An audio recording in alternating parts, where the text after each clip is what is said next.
আমি সজীব ওয়াজেদ জয় বলছি। বাংলাদেশে এখন একটি বিশৃঙ্খল পরিস্থিতি চলছে।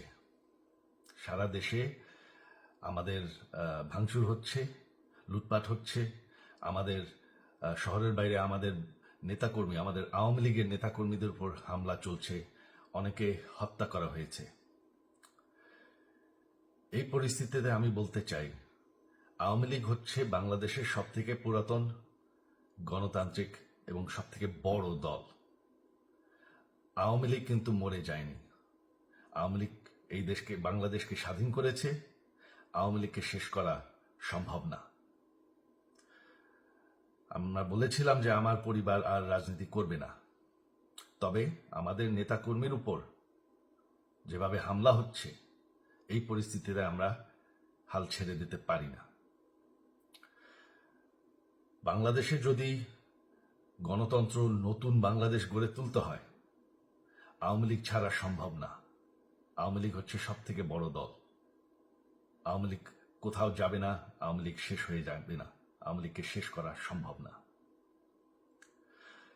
আওয়ামী লীগের নেতাকর্মীদের আমি সবাইকে আহ্বান জানাচ্ছি যে আপনারা সাহস নিয়ে দাঁড়ান। আপনারা একা না, আমরা আছি। বঙ্গবন্ধুর পরিবার কোথাও যায়নি, আমরা আপনাদের সাথে আছি।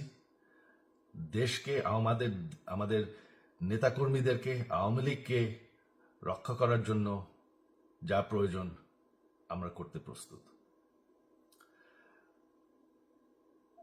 এই যে আমাদের বর্তমান যারাই আছে ক্ষমতায়, তাদেরকে আমি বলবো যে আমরাও একটি গণতান্ত্রিক, শৃঙ্খল, নিরাপদ বাংলাদেশ চাই, জঙ্গিবাদ মুক্ত। তার জন্য আমরা সবার সাথে আলোচনা করতে প্রস্তুত। শুধুমাত্র তারা যদি জঙ্গিবাদ এবং ভায়োলেন্স বাদ দেয়। শেখ হাসিনা মরে যাননি,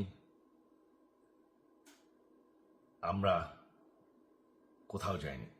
বাংলাদেশ আওয়ামী লীগ ছাড়া গণতন্ত্র, নির্বাচন সম্ভব না। এই বলে আমি আমার কথা শেষ করছি। জয় বাংলা।